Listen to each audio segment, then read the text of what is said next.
जय हिंद दोस्तों, आप सभी का हमारे यूट्यूब चैनल विद्यालय एजुकेशन में स्वागत है। मैं सचिन आज आप सभी के लिए बीपीएससी जो टीआरई एग्जाम 3.0 होने वाला है उसके लिए इंडियन पॉलिटी के महत्वपूर्ण जो है क्लास लेकर आए हैं। और ये जो क्लास होगी इसमें आज हम पढ़ेंगे हैंड रिटेन नोट्स के सारे जितने भी टॉपिक हैं और जितने भी इंपॉर्टेंट फैक्ट होंगे वो सभी पढ़ेंगे।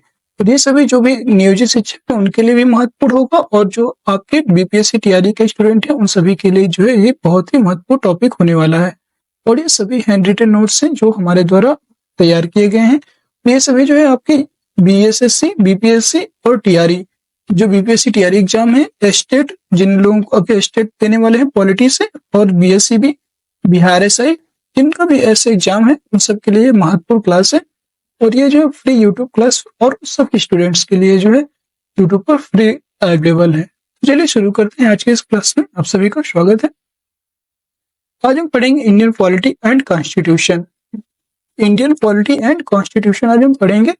सबसे पहले पढ़ेंगे रेगुलेटिंग एक्ट। क्या होता है रेगुलेटिंग एक्ट? तो रेगुलेटिंग एक्ट के बारे में बात करेंगे तो ये जो है 1773 में आया था रेगुलेटिंग एक्ट, ठीक है। और इसके द्वारा जो है बंगाल के गवर्नर को बंगाल का गवर्नर जनरल का नाम जो है पद दिया गया था, यह आप याद रखिएगा। मद्रास तथा बॉम्बे प्रेसिडेंसियों के गवर्नर को बंगाल के गवर्नर के अधीन कर दिया गया और जिसे बंगाल के गवर्नर जनरल को अब बंगाल का गवर्नर जनरल कहा जाने लगा था। इसके अकॉर्डिंग थोड़ा सा पेन बड़ा कर लेते हैं, कलर ही चेंज कर लेते हैं और थोड़ा इसको बड़ा कर लेते हैं, ठीक। अब शायद आपको दिख रहा होगा। नेक्स्ट आपको इसमें दिया हुआ है वारेन हेस्टिंग्स। जो वारेन हेस्टिंग्स थे ये बंगाल के पहले गवर्नर जनरल बने थे। याद रखिएगा, पहले गवर्नर जनरल बनने वाले थे वो कौन थे? आपके वारेन हेस्टिंग्स। नेक्स्ट आपको कंपनी के पदाधिकारियों पर घूस लेने, उपहार लेने तथा दान लेने पर प्रतिबंध लगा दिया गया था। आपसे अगर पूछता है कि किस एक्ट के तहत जो है उपहार लेने, घूस लेने और दान लेने पर प्रतिबंध लगाया गया था, तो ये आपका 1773 का जो रेगुलेटिंग एक्ट था उसके तहत यह जो है किया गया था। 1773 का जो रेगुलेटिंग एक्ट था इसके अनुसार जो है 4 सदस्यीय कार्यकारी परिषद का गठन भी किया गया था। नेक्स्ट आपका इसका इंग्लैंड के किसी भी व्यापारी को भारत के साथ सीधे व्यापार करने की अनुमति नहीं दी गई। इस तरह से कंपनी के जो व्यापारिक एकाधिकार को बनाए रखा गया और इस अधिनियम के द्वारा ही जो है 1774 में कलकत्ता में सुप्रीम कोर्ट की स्थापना की गई थी। आपसे कई बार एग्जाम में पूछता है कि किस अधिनियम के द्वारा सुप्रीम कोर्ट की स्थापना होती है, तो 1773 का जो रेगुलेटिंग एक्ट है इसी के जो है फलस्वरूप इसी के द्वारा ही जो है आपका सुप्रीम कोर्ट की जो स्थापना है होती है, ठीक है। और 1773 के एक्ट के बारे में बात करें तो 1773 के ही एक्ट में आपको जो है बहुत सारी सूचनाएं देखने को मिलेंगी। सबसे पहली और महत्वपूर्ण सूचना है सुप्रीम कोर्ट का गठन। 1773 का जो रेगुलेटिंग एक्ट है इसके द्वारा सुप्रीम कोर्ट का गठन होता है, ठीक है। और इसमें जो है प्रथम चीफ जस्टिस जो है सुप्रीम कोर्ट के पहले चीफ जस्टिस बनते हैं सर एलिजा एम्पे। इनका नाम था सर एलिजा एम्पे। और ये जो जज थे ये चैम्बर के जज थे और लिमेस्टेटर ये भी जज थे। चैम्बर मतलब यहाँ पे चीफ जस्टिस थे और 3 अन्य मतलब वहां के न्यायाधीश थे। पहले नाम था चैम्बर, लिमेस्टर और हाइड। ये जो है 3 आपके यहाँ पे जज बने थे, ठीक है। सुप्रीम कोर्ट के निर्णयों के खिलाफ ब्रिटेन के प्रीवी काउंसिल में अपील की जा सकती थी। ये आप याद रखिएगा, सुप्रीम कोर्ट थी, अगर यहाँ पे कोई भी निर्णय इनके खिलाफ होता था तो ब्रिटेन के प्रीवी काउंसिल में जो है इसकी अपील की जाती थी। नेक्स्ट है आपका पिट्स इंडिया एक्ट। 1784 का जो पिट्स इंडिया एक्ट है इसके बारे में पढ़ेंगे। तो जो 1784 का पिट्स इंडिया एक्ट है इसके द्वारा कंपनी के राजनीतिक और व्यापारिक कार्यों का पृथक्करण किया गया था, ठीक है। इस एक्ट के द्वारा ही कंपनी में द्वैध शासन की शुरुआत की गई और अर्थात कंपनी के व्यापारिक एवं राजनीतिक कार्य को अलग कर दिया गया। और इसके बारे में बात करें तो इस एक्ट में जो है निदेशक मंडल को कंपनी के व्यापारिक मामलों में अधीक्षण की अनुमति तो दी गई थी, लेकिन यहाँ पर परंतु राजनीतिक मामलों के प्रबंधन के लिए नियंत्रण बोर्ड का गठन किया गया था। 1784 का जो पिट्स इंडिया एक्ट है यहाँ पे नोट कर लीजिए। जो 1784 का पिट्स इंडिया एक्ट है इसके द्वारा जो है नियंत्रण बोर्ड, आप याद रखिएगा, नियंत्रण बोर्ड ऑफ कंट्रोल का गठन किया गया था। बोर्ड ऑफ कंट्रोल का गठन किया गया था आपका किड्स इंडिया 1784 के एक्ट के द्वारा, ठीक है, 1784 का जो एक्ट है इसके द्वारा बोर्ड ऑफ कंट्रोल अर्थात नियंत्रण बोर्ड का गठन किया गया।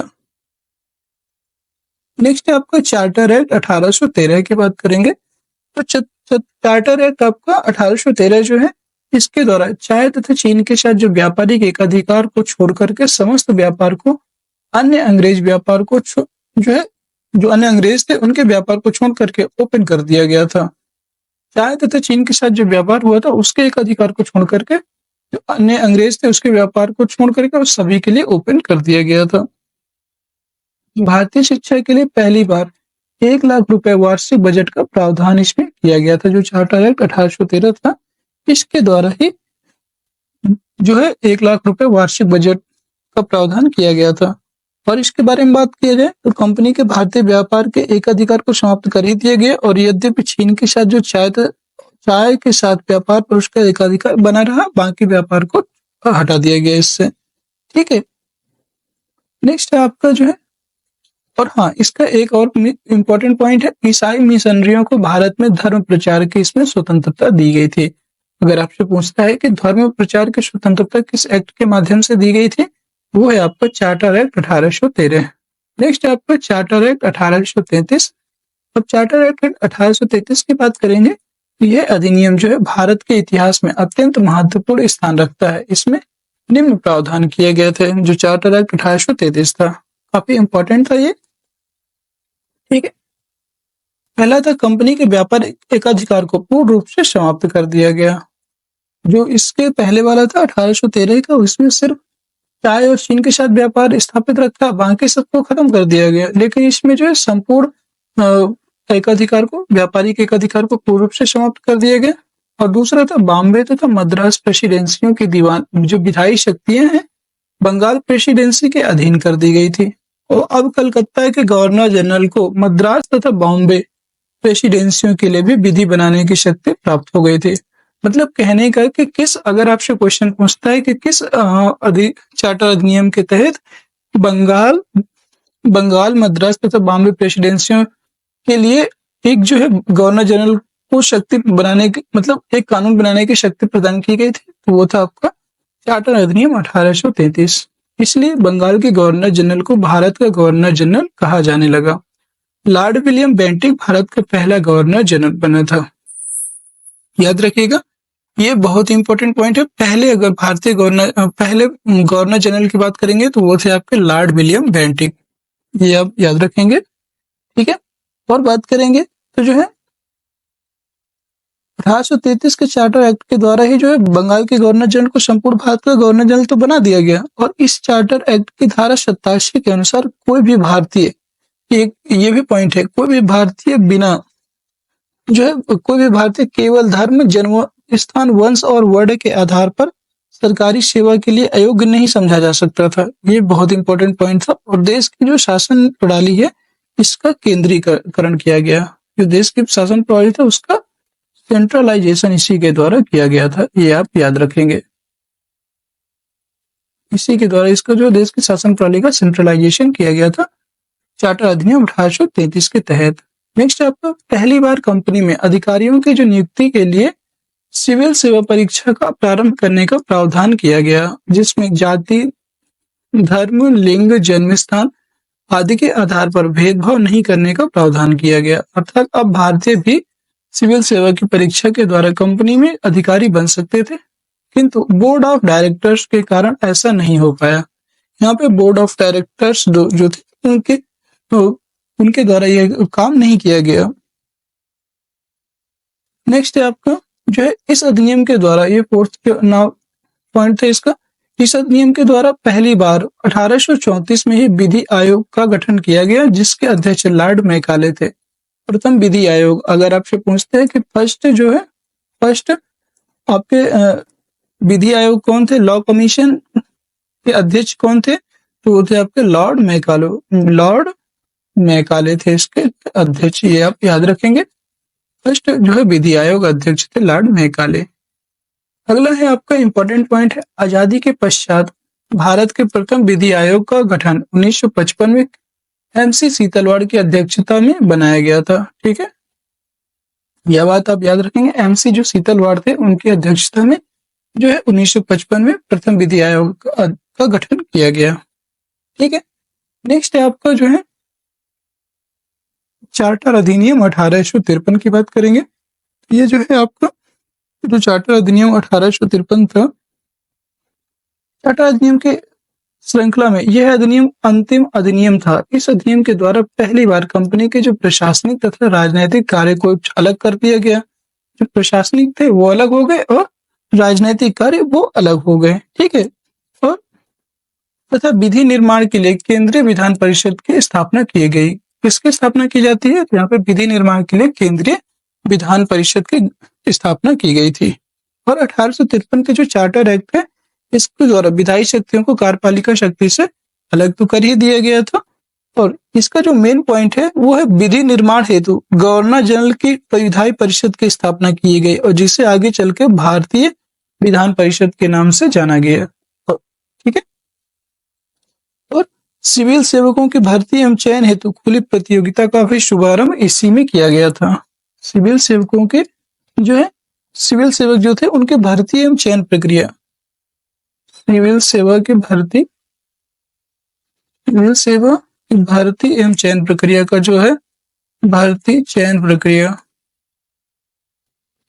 का शुभारंभ यही इसी अधिनियम के द्वारा किया गया था, चार्टर अधिनियम 1853 के द्वारा। नेक्स्ट है आपका भारत शासन अधिनियम 1858, गवर्नमेंट ऑफ इंडिया एक्ट 1858 के बारे में बात करेंगे। तो इस अधिनियम को 1857 की क्रांति के पश्चात पारित किया गया। तो जो भारत शासन अधिनियम 1858 था, ये जो है आपका 1857 की क्रांति के पश्चात इसे लागू किया गया। इसकी बात करेंगे तो ब्रिटिश संसद के भारत शासन अधिनियम 1858 के द्वारा भारत का शासन ब्रिटिश ताज के अधीन कर दिया गया था। याद रखिएगा, ये बहुत इंपॉर्टेंट है। यहाँ पर ब्रिटिश ताज के अधीन जो है भारत का शासन कर दिया गया। और इसके बारे में कुछ बात करेंगे तो कोर्ट ऑफ डायरेक्टर्स तथा बोर्ड ऑफ कंट्रोल को इंग्लैंड वापस बुला लिया गया था। इसके समस्त कार्य ब्रिटिश पार्लियामेंट के एक सदस्य को सौंप दिया गया, जिसे भारत का राज्य सचिव कहा गया। इसकी सहायता के लिए एक 15 सदस्यीय परिषद बनाया गया, जिसे भारत परिषद कहा गया। गवर्नर जनरल को अब क्या कहा जाने लगा? तो अब एक नए नाम वायसराय के नाम से जाना जाने लगा। और लॉर्ड कैनिंग भारत का अंतिम गवर्नर जनरल तथा प्रथम वायसराय बना।